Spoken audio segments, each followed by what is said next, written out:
grace of God, the National Chairman of YPP. All right, sir. Moving on, what's the idea behind YPP? Well, a political party, of course, and of course we all know that Nigerians are really yearning for a paradigm shift, and of course there's no way you can effect such paradigm shift without coming up with an ideology such like YPP, and that's why some young men and women decided to come around sometimes in 2017, decided to form another new movement, named YPP as a political party. We started as an association and later metamorphosed to a political party. And the idea is to see how we can bring dynamism into politics. We believe that politics has to do with a lot of innovation, people coming with noble ideas, and not just only to go into elections alone. And we think that party politics should just be peculiar to election seasons. No. Like I said, we are bringing dynamism into politics, where young men and women will see new things in politics. It's ringing bell everywhere that the YPP actually, it's no more a history, a story that the YPP now is in the political mainstream of Nigeria within the short period of time, that it was established. We came on board on the 7th of June, 2017. That was when the YPP was handed over certificate of registration. And you can see within a short period of time, we're able to produce a senator of the Federal Republic of Nigeria. I think it's also a milestone achievement in the political history of Nigeria. I cannot remember when this kind of record, was achieved in our political movement. It's been a very long time that a new political party that is coming without godfathers, bourgeois, so to speak. Some of them even call themselves masters of the game, but we had we were not with, having some of these materials in our means, but we went ahead and did the needful because the environment was yearning. The environment was yearning for a paradigm shift. And we came and made a statement. Nigerians listened to us because, of course, obviously, in the 2019 general election, we had the best candidate in the country, then the person of Professor Kingsley Moghalu. And a lot of people really voted for him, and of course, the message was so very clear. Our message as a party was clear. The Moghalu message as a presidential candidate of the party was very clear. Every other candidate, down to the local government in the FCT, area councils of the FCT that, the YPP, filled there. We had very credible and intelligent young men and women that ran for the office. So that is the dynamism we are bringing into politics. Do you think the youth have built capacity and momentum to handle leadership in Nigeria? Yes, they have. But the problem, there is a challenge. And the challenge is one of the things that we as a people, as a country, and that's why it is incumbent on us now, that is using the YPP as a platform to ignite the movement, which we have ignited already, to go further by conscientizing the people. We just have to continue, sensitizing our people. Why? Because there are two fundamental problems. Any human, if any human allow him or herself to get inflicted on him or herself. And I think that there are, like I said, two fundamental problems. We have what I would call mental poverty. We also have what I would call economic poverty. Now, the mental poverty is more injurious than the economic poverty. And the mental poverty is the one that so many youth, because out of the population that we have in this country, don't forget that the youth have more numerical strength. We have very innovative and intelligent young men and women that can, be in the helms of affairs. and of course perform. But because most of them, I think most of them are bedeviled with this myopic, mentality that they cannot be governors. Some of them, maybe they will say they cannot be. So you're saying like the poverty mentality is making them think less of themselves? They think less of themselves. And that's why some of us that have decided to take the bull by the horn, okay, it is incumbent on us to continue to conscientize our young people and tell them that it is no more time. We have surpassed the era of sitting back at home, casting aspersions, feeling inferior to the whole thing. Meanwhile, we are capable to drive the ship. So I think that we should come out. What we have done with the YPP platform, sincerely, is to clear the coast. We have cleared the coast. Yes, I agree that the ship is still shaking, but we will get to the destination by the grace of God. And I believe that young people of this country, honestly speaking, have reawakened from their slumber. Because what happened in 2019 during election, we saw young men and women coming out to contest. Even under the YPP, we had so many of them that had contested, under the platform of YPP. And don't forget, we have 91 political parties. They say some of them also fielded a lot of candidates, and they are young men and women. So what I said earlier, that especially like the YPP, that is bringing dynamism into politics, we have come to change the status quo. And indeed, the table has been shaken.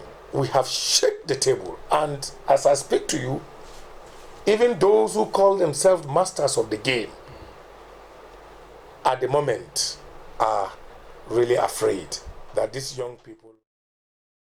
Do you think in the next upcoming elections, a member of YPP can become the next president? Look, this sanity, we need to transmogrify even the process itself. And that's why we have started the movement. Electoral reform, or what you could call it, it is on the pipeline. When we get there, you will see some of the things that will come in place. But the question about I think whether the YPP can produce the next president, I'm an incurable optimist. I don't prognosticate. I don't belong in the school of people who prognosticate. And I'm not trying to be cynical about this. I'm trying to be very pragmatic. I'm telling you that the YPP is a force to reckon with in Nigeria. We know that there are a lot of challenges before us. Of course, power is not given. It is taken. Nobody gives you power at the platter of gold. But again, you have to be prepared. Opportunity, they say, meet preparation. What we are doing now is a long-term project. We have started. There is no project, any project that you don't have short, medium, and long-term, plan about it. You just forget about it. So, what we have done 2017 by bringing on board the YPP was to tell Nigerians that, look, anything is possible. And no matter how good anyone is in driving, if you don't have a vehicle, you cannot drive. Yes. So the platform of the YPP is there for you as a vehicle. Now, it is left for the Nigerian young people to begin to come out. And that was why I made reference to mental poverty and economic poverty. The injury that mental poverty will cause you might be irredeemable. And I'm one of those who believe that until we pay the price, paying the price does not mean we should throw the country into chaos. In peace and harmony, we can ignite a revolutionary movement, intellectual revolutionary movement, which is what we are doing today in the YPP. Young men and women coming to champion a cause. Now, democracy, like I said, is a non-negotiable thing. It has come to stay in Nigeria. And nobody has the monopoly of violence. Nobody has the monopoly of knowledge to say that, well, it is how I want it. Leadership is not kinship. Leadership, people have to live by example of leadership. And that's why we are saying today that the leadership deficit in Nigeria is very, very important. Now, they say if a man doesn't know where he is coming from, he will certainly don't know where he's going to. I don't want to be going back around the clock, re-emphasizing on the actual truth on the table. We all know that all this insincerity that we are having at the moment is actually due to lack of leadership. If we have patriotic leaders, people who are very patriotic about Nigeria, there's no way anybody will see this kind of platform of democracy. And we want to go through the other way of junta. We have surpassed the junta time. Okay, even those under the regime of people like them IBB and Abacha, even though it was during junta, we still saw some kind of element of, sense of belonging. They were carrying some Nigerians, people along. Not to talk about now that we're enjoying democracy. My advice to the government is to up, honestly, on their game and to adhere to the norms of democracy, because we cannot have three arms of government, and one arm of government is seeing herself as the more superior than the other two. Meanwhile, we are running three arms of government: legislation, judiciary, and executive. So you cannot say because you are an executive and then you gag people's right. You just trample upon people's right and think that because you are executive and then other two arms of government are irrelevant. No, we shouldn't allow that, to triumph in this country. And the judiciary now should stand firm to defend, because they also have, their fundamental right to defend their right. So if they think that something is going wrong, from the executives, then of course, because they are the last hope of the common man. And I don't think that this country, I don't even need to use the term thinking. This country is not a banana republic. It is not at all. And by the grace of God, we will never get to that stage. But the leaders need to up their game. Otherwise, we will reach a stage where you can no longer keep the barbarians at the gate. When you have an action plan, you don't need to have delay. The president is the president of the Federal Republic of Nigeria. The 4 years he had spent all those while is enough for him to have penciled down some names. You can't tell me out of 180 something or 19 million Nigerians, you do not really have your broad, your spread across board to get us the best galaxy, what I would call galaxy players, because those ones are they are the administrative, decision makers, and that's why they call them ministers. And I think that, honestly speaking, we need to begin to jettison some kind of sentiment in leadership in Nigeria, because otherwise, if we do not jettison that, this country, honestly speaking, will just be living under deceit, what I would call deceit, because no one will tell me today that the president do not have people in all the 36 states that he can call on and ask them, please give me a list of some very competent hands from your states, and I will compare and contrast and see how we can come out, with the best. At the moment, Nigeria needs the best. It's not about party politics or whatever. I think the party politics time is over. The president is the president of Federal Republic of Nigeria. He's not the president of APC. Yes, the platform took him there, but at the day the president was sworn in, he has now become president of Federal Republic of Nigeria. He is no more APC president. What are your thoughts on this true assessment? Some of these things are takia measures. We understand the Polako about the whole thing. these things are not there. Look, there is no Fulani Nigerian citizen that will want to leave Katsina, Kano. Let me give even from Zamfara. Somebody in Maradi,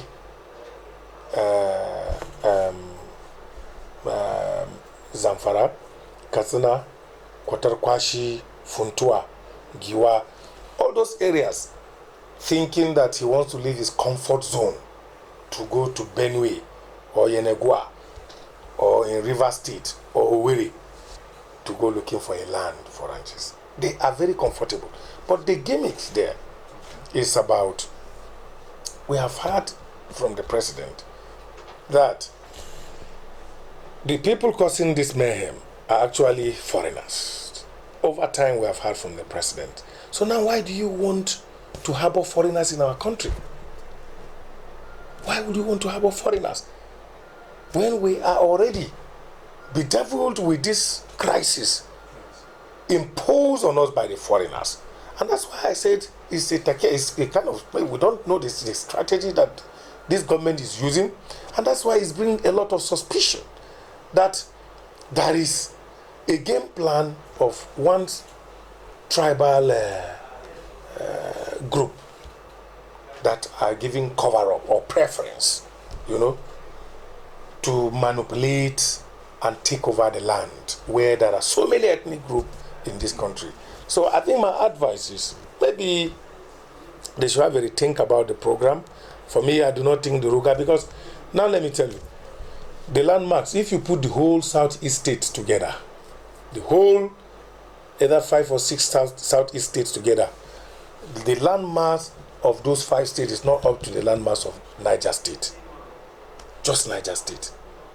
And you begin to wonder, if this is what they are saying, let us have the Ruga in Niger, because they have porous of land there. They have enough land. So I think it is the tactics they are using that is faulty, if really they are sincere. So the land is more in the north than the south. Let's discuss some certain issues that are germane to the problem. And you cannot just pecularize. Listen, the headers, it's a business they are running in Nigeria, right? It's like the Igbos in Nigeria are saying, you have to give us in any state we go, because anywhere you go, you find Igbos doing their business. Not only them, some other tribes too.